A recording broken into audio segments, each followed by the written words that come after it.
Halo teman-teman, ketemu lagi dengan saya Clara. Kali ini saya akan membahas dan menjawab pertanyaan teman-teman yang banyak sekali dilayangkan ke saya, yaitu tentang beasiswa apa dari Monash yang saya dapatkan sehingga saya bisa kuliah PhD fully funded dengan dapat biaya hidup dan juga biaya tuition fee dari Monash.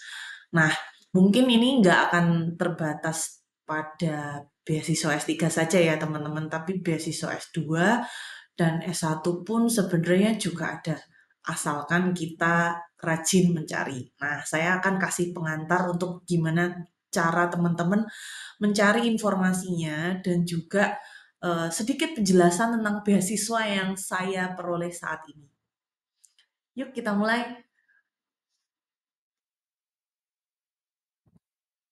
Oke, jadi saya mulai dengan membuka halaman scholarship di Monash ya teman-teman.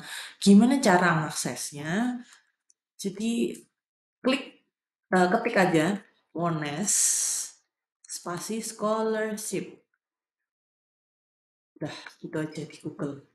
Nah, biasanya di halaman yang pertama dan hasil yang pertama akan muncul halaman scholarships yang kita tuju dari kampus yang mau kita tuju tersebut ya. Dan ini berlaku juga untuk kampus-kampus lain ya, teman-teman. Kalau teman-teman mau ke misalnya ke Unimel atau mau ke UNSW, tinggal search seperti cara saya tadi. Lalu kita scroll dan sampai di sini banyak banget informasi tentang beasiswa ya. Nah, sebagai pencari beasiswa, kita harus rajin-rajin lihat-lihat info yang ada di sini nih teman-teman ya. Kita buka satu persatu gitu ya. Apakah eligible atau tidak untuk kita misalnya ini ya. Ada beasiswa Sir John Monash Scholarship for Excellence. Kita lihat dulu beasiswanya, detailnya apa, scholarship value, number of word-nya berapa, kemudian apakah eligible. Nah, ini ya. Jadi yang perlu diperhatikan kalau cari beasiswa dari luar negeri, yang pertama adalah yang jelas harus ada eh, syarat bahwa beasiswa tersebut menerima mahasiswa internasional. Kalau enggak, berarti ya mereka hanya menerima domestik saja. Kemudian eh, ini ada syarat-syaratnya. Nah, ini sepertinya beasiswa buat S1 ya, teman-teman ya. Eh, untuk kelas 12 yang mau enroll di undergraduate degree at a Monash campus in Australia. Kemudian benefitnya ini dan lain-lain bisa dibaca selection kriterianya sama untuk mempertahankan scholarship-nya harus bagaimana gitu ya. Nah, itu dia teman-teman. Contoh satu aja ya, itu untuk yang S1. Untuk yang berikutnya bisa dibuka-buka semuanya atau bisa juga langsung ini ada ya international students. Nah, kita buka halamannya dan ini kita diarahkan ke halaman pencarian beasiswa. Nah, ini harusnya lebih enak dan lebih terarah lagi ya, teman-teman ya. Jadi, kita jelas pilih kita centang international students, kemudian studying-nya apa gitu ya.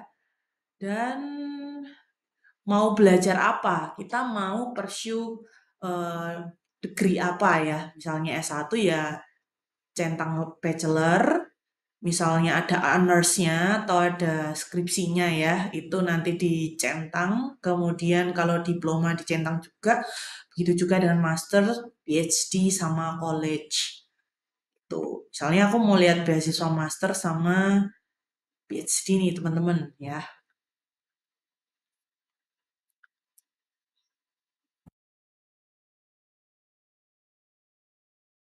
Ini scholarship resultnya ada 28. Ternyata ada 28 jenis beasiswa dari Monash yang ditawarkan untuk international students. Nah, yang seperti ini nih kadang-kadang yang nggak banyak orang tahu ya. Jadi itu juga pernah saya ceritakan di video saya sebelumnya, yaitu beasiswa yang belum banyak orang tahu.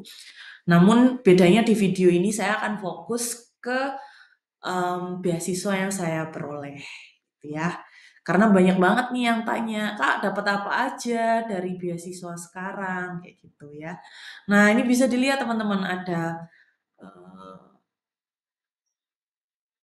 Chin Communication Master of Interpreting and Translation Studies Scholarship. Kemudian, nah ini buat research ya, buat Master by Research sama PhD, co-funded Monash Graduate Scholarship. Nah, ini mirip-mirip dengan beasiswa saya, cuma bedanya ini asal pembiayaannya adalah co-funded bersama. Kemudian Faculty of Law International Asia Scholarship. Kemudian Faculty of Law Masters International Scholarship. Wow, ternyata ada juga yang buat master. Kemudian Indonesian Women in STEM. Ini untuk PhD. Saya kurang tahu PhD saja atau master. Nanti kita buka ya teman-teman. Kemudian Master of Commerce Scholarship. Master of Economics Scholarship. Maxwell King PhD Scholarship. Kemudian Monash Graduate Research Equity Supplement. Ini juga kalau suplemen gini biasanya tambahan-tambahan ya. Kemudian, nah ini beasiswa yang saya dapat, Monash Graduate Scholarship, kemudian Monash International Leadership Scholarship, Monash International Tuition Scholarship, ini juga saya dapat. Jadi saya dapat dua beasiswa ini dari Monash. Yang satu stipend, yang satu scholarship, tuition. Dan lain-lain. Oh, masih banyak sekali, teman-teman ya. Tinggal dilihat-lihat aja. Nah, nah ini juga sejenis sama beasiswa saya juga yang banyak ditawarkan oleh kampus-kampus di semua kampus Australia pasti menawarkan beasiswa ini ya. Research Training Program. Ini bareng sama ini biasanya. RTP stipend sama RTP offset. Nah, ini amount-nya sama kayak MGS, hanya saja sumbernya dari pemerintah Australia. Gitu. Nah, saya akan buka ya teman-teman ya beasiswa yang saya dapat yaitu Monash Graduate Scholarship dan Monash International Tuition Scholarship. Oke, ini akan saya bedah satu-satu ya supaya teman-teman jelas. Oke, nah kita mulai dari atas. Jadi MGS di sini adalah beasiswa yang disediakan dari Monash untuk support domestic and international students yang mengambil riset S3 dan S2. Jadi S2 itu ada dua ya teman-teman, ada coursework sama ada research. Nah, yang dibeasiswakan, yang dikasih beasiswa dari Monash Graduate Scholarship ini adalah yang S2 riset. Nah, kalau S3 jelas riset ya teman-teman ya. Dan MGS is available to help support student with living cost ketika dia study di Monash. Nah, ini untuk living cost-nya atau stipend-nya. Dan pendaftarannya itu ada 4 ronde per tahun ya. Dan value-nya itu 33.000 per tahun. Dan diterimakan tiap 2 minggu sekali atau fortnightly. Jadi enak nih teman-teman, gajiannya nggak sebulan sekali, nggak 3 bulan sekali, tapi 2 minggu sekali, gitu ya. Dan yang ditawarkan jumlahnya itu bervariasi. Ini contoh penerimanya, testimoni penerimanya, dan apakah saya eligible? Ya, kamu harus citizen dari syarat-syarat di bawah ini. Tapi kalau sudah ada international student, berarti jelas bisa daftar ya. Kemudian benefitnya apa? Jadi dia kasih living allowance atau stipend ya selama masa studi yaitu 3,5 tahun dan itu nanti eh, kalau ada apa-apa di tesisnya bisa extend dan juga ada yang namanya top up scholarship gitu ya. Jadi untuk membantu biaya hidup selama kita kalau kalau ada apa-apa nanti di belakang. Nah, itu tetap harus apply lagi. Itu different scholarship ya. Kemudian ada relocation allowance juga, dan dia nyambung dengan tuition scholarship. Nah, ini yang MITS tadi ya. Kita buka dulu yang stipend. Nah, yang stipend and allowance rates-nya itu dalam kurs Australian dollars dan dibayar per 2 minggu sesuai dengan Monash working days in the year. Ya, kemudian, nah ini ya, ini scholarship rates-nya semuanya diliatin di webnya ya. Jadi untuk beasiswa RTP, kemudian Monash Graduate Scholarship, co-funded Monash Graduate Scholarship, Monash Equity Scholarship, sama Indonesian Women in STEM ini biaya stipendnya 33.000 per tahun atau 1.269,23 per 2 minggu. Dan kita juga dapat relocation allowance atau allowance buat pindah ya. Untuk yang international 1.500 kita bakal dapat ini. Ya, ini untuk cover kita pindahan tiket. Untuk tiket nih udah cukup banget teman-teman. Saya tiket tuh paling cuma dapat 500 aja, kemudian sisanya saya bisa buat bayar bond atau kemudian sewa Airbnb di awal gitu ya.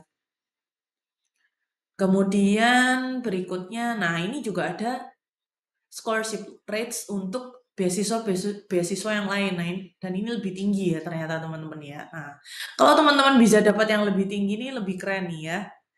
Oke, nah ya jadi bisa dibaca teman-teman dapat berapa-berapa aja di sini.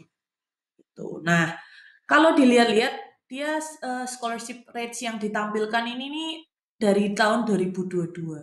Awalnya 30.000 dan sekarang naik jadi 33.000. Wah, cukup signifikan naiknya 33.000. Namun kabarnya ya kemungkinan ini stipend akan naik lagi. Kenapa teman-teman? Karena baru habis ada petisi untuk menaikkan stipend rate dari mahasiswa beasiswa untuk mahasiswa riset ya. Karena emang pengeluaran atau biaya hidup di Australia ini mahal ya teman-teman, dan semakin mahal apalagi untuk rentalnya ya, untuk tempat tinggalnya atau akomodasi ini wow cukup mahal ya. Jadi mungkin pada banyak yang protes dan mengajukan petisi. Semoga segera ditindaklanjuti dan semoga stipendnya bisa naik lagi. Amin. Nah, berikutnya untuk allowance, sorry. Oh, ini di halaman yang sama ya, allowance rate-nya.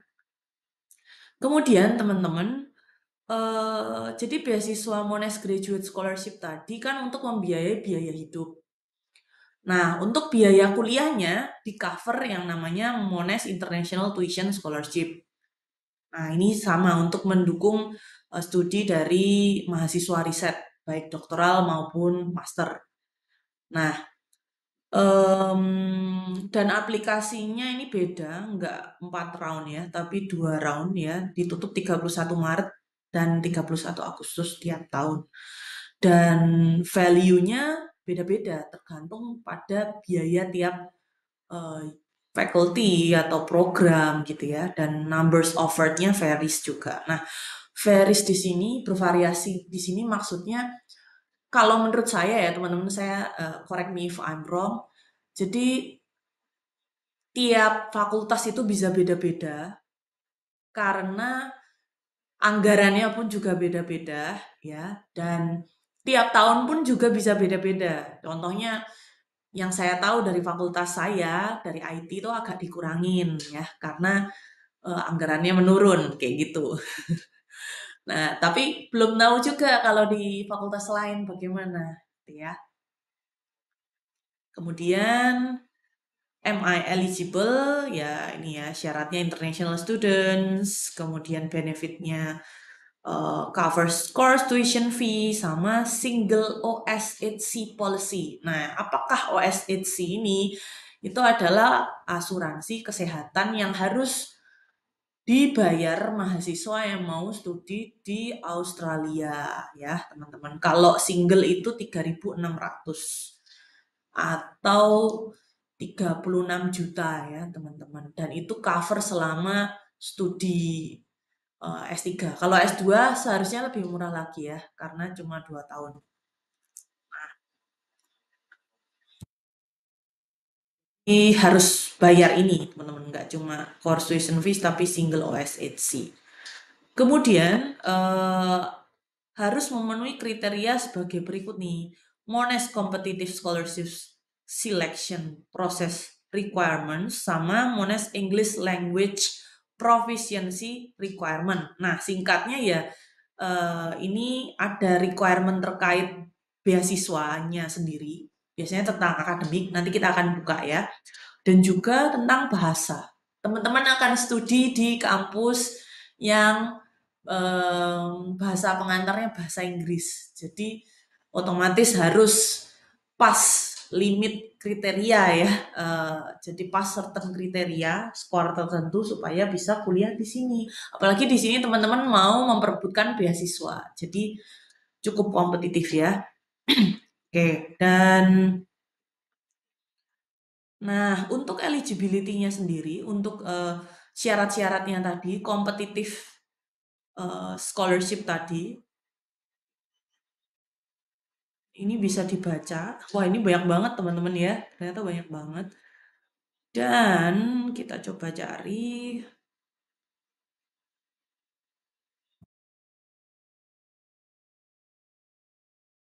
Nah, masuklah ke halaman Scholarship Policy and Procedures. Nah, buat teman-teman yang biasanya sebelum ini nanya saya, syarat-syarat beasiswa dari Monash itu apa aja sih? Nah, ini bisa dibaca di sini, teman-teman. Jadi, mereka mengikuti prosedur sama kebijakan dari RTP atau Research Training Program Scholarship.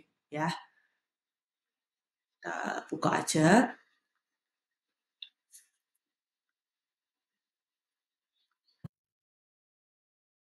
Nah, ini untuk Monash University Policy-nya yang RTP Scholarship itu juga berlaku untuk MGS ya, Monash Graduate Scholarship, CF MGS atau Co-funded Monash Graduate Scholarships dan beasiswa lain-lain gitu ya. Polisinya juga sama. Kemudian ini dokumen terbuka, teman-teman bisa akses ini dan juga bisa baca ya. Dan saya rasa penting banget untuk teman-teman baca dulu sebelum apply ya. Nah, ini hanya policy eh, apa namanya roughly-nya. Kemudian untuk prosedurnya. Nah, kita lihat ya. Untuk prosedurnya bisa dilihat di sini. Mungkin lebih ke syarat-syaratnya ya. Saya coba cari nih yang syarat-syaratnya.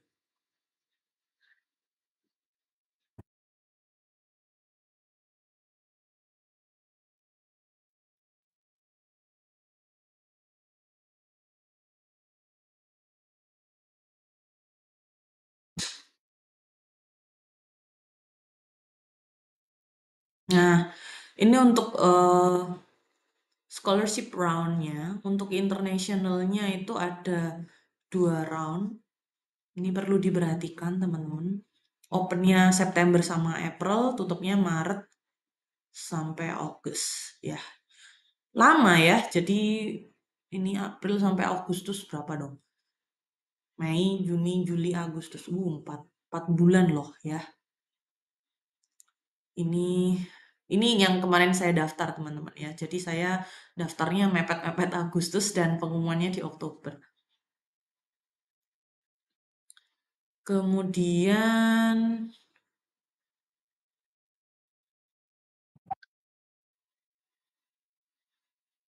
seleksinya saya selalu dikasih tahu oleh siapapun calon-calon supervisor saya dari universitas yang lain-lain ya.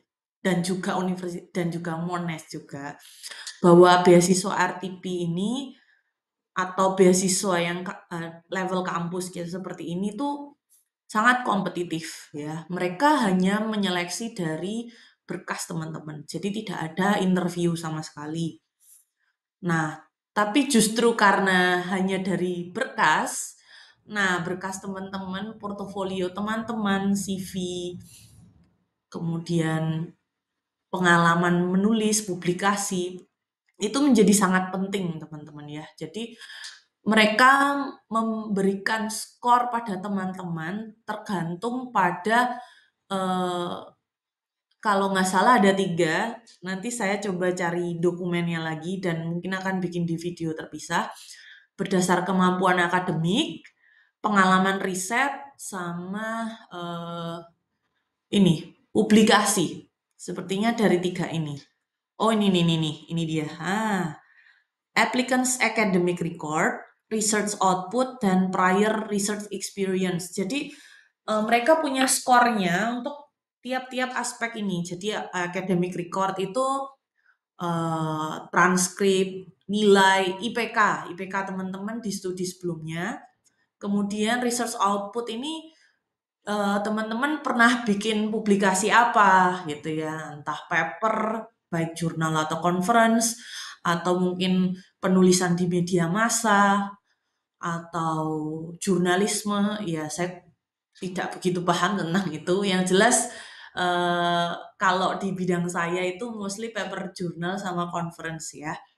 Dan paper jurnal sama conference tersebut itu juga ada rankingnya teman-teman ya. Nanti dinilai berdasarkan ranking paper jurnal atau conference tempat teman-teman itu diterbitkan.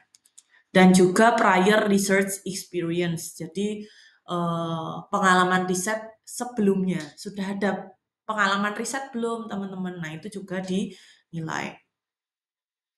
Kemudian nah ini juga ada prioritisasi untuk aplikan yang memegang ini Australian or New Zealand bachelor's degree. Nah,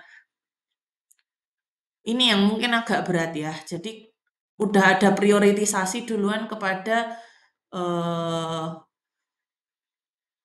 lulusan Australia atau New Zealand bachelor's degree with first class honors or qualification or research experience deemed equivalent by the university. Jadi first class honors or qualification. Nah, ini ada artinya sendiri teman-teman. Nanti kita coba cari ya first class honors itu yang seperti apa. Itu di Indonesia kan nggak ada ya. Kita tuh cuma IPK 1 sampai 4, kemudian rankingnya itu ya nggak ada rankingnya lah ya. Ini first class ini ada pembagiannya gitu. Nanti kita buat di video berikutnya ya. Karena saya kurang paham juga teman-teman. Nah, ini juga kalau ini jelas ini mudah ya. Have not completed a graduate research masters or doctoral degree at the same course level. Jadi belum selesai, ya intinya belum pernah riset sekolah, sorry, sekolah master atau doctoral degree at the same course level. Jadi kalau misalnya teman-teman udah master terus apply master lagi, ya nggak bisa ya. Bukan nggak bisa, tidak diprioritisasikan ya. Misalnya teman-teman sudah pernah doktor, sudah punya gelar doktor dan mau apply doktoral, beasiswa doktoral lagi, nah itu tidak diprioritisasikan. Nah, kemudian are or will be enrolling via internal on campus mode. Jadi diprioritisasikan yang mau moving ke Australia ya, yang mau belajar di kampus, bukan yang off campus. Nah, entitled to a maximum scholarship duration of more than 12 months equivalent full-time, have not previously held an Australian government. Oh, yang sebelumnya juga belum pernah dapat beasiswa dari Australian government or Monash funded postgraduate research award for more than 6 months. Ya. Dan yang diprioritaskan yang full-time. Mahasiswa full-time ya.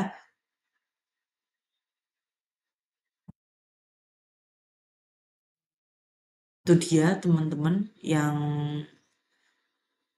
eh, mungkin syarat-syarat yang perlu diperhatikan untuk mendaftar. Untuk selebihnya teman-teman bisa coba baca di Research Training Program Scholarship Procedures ini, gitu ya. Nah, jadi sebelum saya di Monash ini, saya juga sempat dapat beasiswa dari Flinders University yang ada di Adelaide. Nah, di situ saya dapat beasiswa RTP tadi ya, RTP, Research Training Program, Australian Government Research Training Program. Dan waktu saya ubek-ubek dokumennya, ya waktu mau daftar, dia memiliki kriteria penilaian yang jauh lebih detail dari yang Monash punya nih. Dan itu yang jadi patokan saya ketika saya daftar beasiswa di Monash gitu. Nah, yang di Monash ini ketika saya coba-coba cari aspek penilaiannya ya, yang detail, sorry, bukan aspek, rubrik penilaiannya itu saya belum menemukan teman-teman. Nah, tapi yang dari Flinders ini saya menemukan dan sama-sama beasiswa RTP, dan tiga aspek yang dinilai ya sama tadi ya teman-teman ya. Jadi academic competence, kemudian research output, sama prior research experience. Nah, karena sama, jadi saya jadi pakai yang panduan dari Flinders tadi sebagai panduan. Nah, mungkin nanti di video terpisah saya akan spill ke teman-teman dan itu akan bisa jadi panduan teman-teman dalam mendaftar beasiswa RTP manapun saya rasa. Karena syaratnya juga sama ya teman-teman ya. Syaratnya sama cuma beda kampus aja. Jadi seluruh kampus di Australia itu menawarkan beasiswa RTP teman-teman. Yang mana uh, fundingnya itu dari Australian government gitu. Nah, begitu aja teman-teman sharing dari saya. Ketemu lagi di video berikutnya. Stay healthy, stay happy. Bye-bye.